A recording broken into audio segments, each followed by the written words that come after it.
is a visual representation of the 24-hour clock we have inside our brains. It is in charge of the sleep and wake cycle, and also hunger, metabolism, and a few other things. According to the National Organization of Neurological Health and Disorders, this is what a normal sleep cycle looks like. It consists of two separate stages: non-REM sleep and REM sleep, represented by the blues and yellows here. This is vital and important as it refills us at night in 3 90-minute cycles, and our brain slowly depletes it throughout the day, thus again repeating the cycle and continuing with our lives. So, what happens when we sleep? First, we start entering the dream stage. The first 2 stages of non-REM sleep consist about 60% of our normal sleep cycle. Next, we enter stage 3, the deepest part of sleep. This stage, as well as the secondary stage, provide most of the body and mind restoration, relaxation, and regeneration we need. Finally, at the end of this 90-minute cycle, there's about 15 minutes where your mind gets to let loose a little bit and process the day in dreams and REM.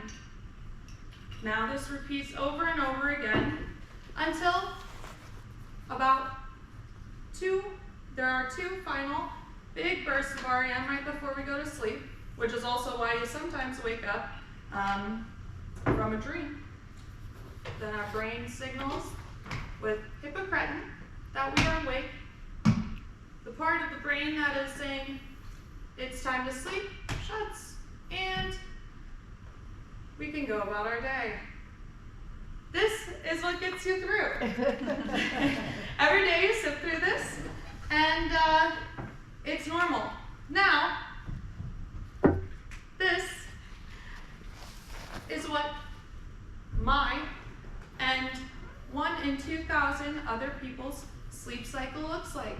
That is because I have a rare neurological disorder called narcolepsy that directly impacts my brain's ability to control this clock. It looks a lot more chaotic. Often, the lines are blurred between states of long periods of REM sleep at night. I have really crazy dreams, and I love to talk about it, followed by only small periods of that restful restoration. Basically, my sleep isn't as good, and then in the morning, my brain tries to catch up on it by slipping in between REM and brief periods of automatic behavior, where I'm kind of just in between. I'm awake and asleep, or I'm never fully awake and never fully asleep. It's confusing, it's weird. According to the National Organization of Rare Disorders, your brain, there are 2 types of narcolepsy. Type 1 and 2 all share similar features, but type 1, most common, has a distinctive aspect missing: hippocretin, that important neuropeptic hormone that contains this little clock. One day, typically in adolescence, for me, this was 8 years old, our brains decided to do a little renovation and threw out this silly clock and the container that held it, because what's the fun in that? And essentially removes all the hippocretin in my brain and makes life a little more jiggly. This is also defined as cataplexy, which, as you can tell, causes sudden muscle tone, loss of muscle tone, and bodily control, typically when I find something really funny or really mad. Maybe even I'm just excited. So every night, my brain kind of gets a crazy little bit of dreaming, where I'm dreaming, kind of awake. These sometimes I see things similar with sleep paralysis and hallucinogenic dreams upon waking and sleeping. Now, I rely on my normal alarm clock, so after my 27th alarm for the morning goes off, I try to wrestle this little brain on here and go about my day. So, I can, if I get past this point, I have had a pretty successful day, as getting out of bed and stopping the dreaming from flowing out is the most important.